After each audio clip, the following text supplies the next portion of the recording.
The following activity is appropriate for grade 9 to 12 and has been adapted from G. Knox's Lost at Sea.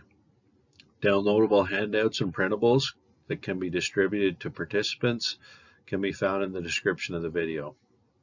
Okay, let's get going. The scenario: you are aboard HMHS Llandovery Castle, almost 1,000 kilometers off the coast of Ireland, when it is torpedoed by German U-boat 86. The ship is quickly sinking, and it appears there is little chance for you and your friends to survive. But you decide to not give up, so you and your friends split up to scavenge some gear. Within 60 seconds, you have found an inflatable life raft as well as a box of matches, and decide that you should prepare the raft for escaping from the ship once your friends return. For this activity, don't forget that you have the matches. I'll say that again. Don't forget the matches. As soon as you've inflated and launched the dinghy, the life raft, your friends are tossing equipment to you. One has salvaged 9 items, the other has scored 6. Your other friends return empty-handed, but perhaps there's a chance for your group after all. Okay, for this scenario, I want you to assume 3 things. First, that the U-boat, U-86, has departed and is not a threat anymore. Second, that your ship's location was unknown when sunk, so you don't know where you are. You just know that you're in the North Atlantic somewhere. And third, that you, your friends, and your dinghy are all that's left. So all the other groups that may be completing this task at the same time as you, they don't exist. You're by yourself in your own dinghy, and that's it. Everyone should have their worksheet by now, and if you look closely, you'll notice that there is a list of 15 items, and there are 5 different columns, each column titled with Part 1, Part 2, Part 3, 4, and 5. So the first part of the task is Part 1. And Part 1, so the first column, as an individual, so by yourself, no talking with your neighbors, as an individual, complete Part 1 by ranking the 15 salvaged items. So in that list of 15 things, the most important thing, you're going to write a number 1 beside. The second most important thing for your survival, you're going to write a 2 beside it, and so on. So the 7th most important thing, you're going to put a 7 beside it, and the least important thing, you're going to put a 15 because there's 15 items. Keep in mind that you can only use each number once, so you shouldn't have 3 6s or 2 5s or anything like that. You should only have 1 5, 1 6, 1 7, and so on. And if you think it helps to write a few notes beside the rankings that you make, then go for it. Don't forget that your group has matches. Okay, again, don't forget that your group has matches. It's not on the list, but you do have them. The second part, Part 2, you're going to do the same thing, only this time you're going to do it as a group. So this means that within your group of 4 or 5, you're going to talk through and come up with a ranking for each item together. Okay, now if you do this, every person in your group should have the same numbers beside the same items. Okay, then when we're done that, I'm going to put the answers up on the board.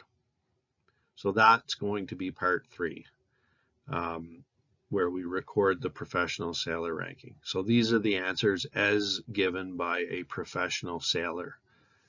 And then in Parts 4 and 5, we're going to figure out our scores. So Part 4, you're going to figure out your individual score, and I'll explain how we do this here on the next slide. And then Part 5, we're going to figure out our team score. And the way we do this is by totaling the differences, which, like I said, we'll talk about on the next slide. And then once we have everybody's score, we're going to reflect on the activity and what we learned. On the last slide, I mentioned totaling the differences. So what does totaling the differences mean? Well, allow me to explain. So what you're seeing on this slide is your worksheet, and you'll notice that you have the 3 columns, part 1, 2, 3, 4, and 5. Part 1 is your individual ranking, okay, your rank. So you think that the chocolate bars are the most important thing, so you put a number 1 beside it, okay? You do this the whole way down for your individual rankings. Part 2, as I mentioned, is for your group. So this is the column that you're going to mark your group's decision on where to rank each one of these items. So for this, let's say your group chooses 4. And then part 3, this is the answer column, the pros rank, the professional sailors rank. And I'm going to give you these answers on the next slide. Okay, so, and I'll give you a hint right now. This 6 is actually the answer. Okay, so a little hint, 6 is the answer for this. The professional sailor says that chocolate bars are the 6th most important thing. So how do you get the differences? Well, to figure out your individual score, you need to find out the difference between part 1 and part 3. Well, part 1 is here, part 3 is here. Part 1 has a 1, part 3 has a 6. So what's the difference between 1 and 6? Well, it's going to be 5. So you write 5 in here, okay? Now, these differences are always positive, okay? These are always positive numbers. You can't have negative differences for this activity. They're always positive, okay? So you do this the whole way down between part 1 and part 3, and then you total them up, and you write the total in here, and this is your individual score, okay? Now, part 5 is pretty much the same thing, only you're using the second and the third column, okay? And this is going to give you your group score. So when we look at part 2 and part 3, part 2, part 3, 4 and 6, what's the difference between 4 and 6? Well, it's 2. So you write 2 in here. And just to reiterate, the differences are always positive. You're going to do this the whole way down for your group score and total it up. And this number here is going to be your group score. And recall that I said that when you do your group exercise, everybody's going to have the same thing. So everybody in your group should have the same group score. Okay?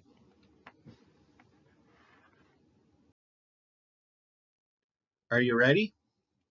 Okay, without talking to your neighbor, you have 5 minutes to complete part 1 as an individual.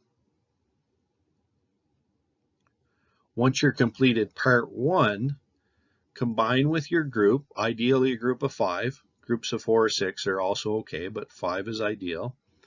I want you to complete part 2 together. Remember, you all should have the same rank for part 2. You're going to have to discuss amongst yourselves and decide how to rank the items together. Here are the answers from a professional sailor. And I'm just going to rip through these with you. So at the top, you should have a 6 beside the chocolate bars. And this is a bit of a hint from a few slides earlier. I had 6 in already for the chocolate bars. The most important thing is the shaving mirror. So make sure you write number 1 into part 3 for the shaving mirror. And the reason the shaving mirror is so important is because you can use it to reflect the sun back towards the sky or towards the horizon. The sky, so that hopefully planes flying overhead will see you, and the horizon where hopefully other ships might see you and come and rescue you. Next, you should have 14 and 15. So the mosquito netting and the compass, respectively, aren't that important in this situation. But the next two are. The water is number 3, and the rations, so food packets, are number 4. These are very important. Your group needs food and water. You can't drink the ocean water because it's salty, so it'll just dehydrate you. The maps are 13. Maps aren't helpful because you don't know where you are. You just know you're in the Atlantic Ocean, in the North Atlantic. So, you can't even really place yourself on the map. The rum isn't really useful either, so it's 11.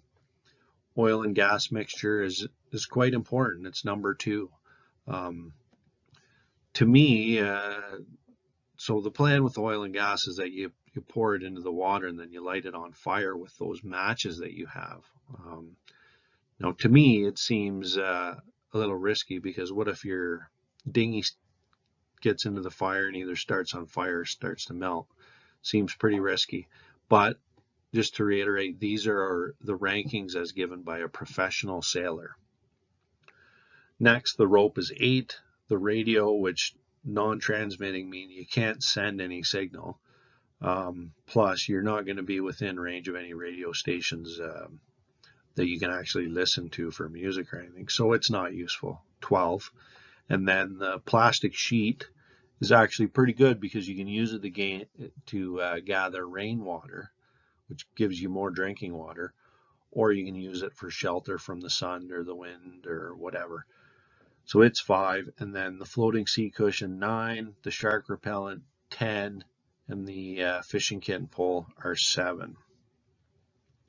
Okay, so once you get those written into part 3, then go ahead and figure out the differences and write those in, and come up with your total score.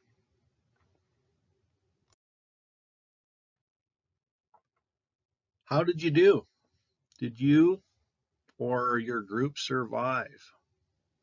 So just a bit of context with the score. So with this activity, you're looking for a lower score, which makes sense, because a lower score means that your ranking is closer to the professional sailor's ranking, and that's what you want. So the lower your score, the better. Most of the time, most individuals who haven't done this sort of thing before, they get in the 56 to 70 range. There are usually a few that get over 70. Sometimes people that have done this before will get in this area here, which is really good. But if you've done it before, you've got a bit of an advantage over other people.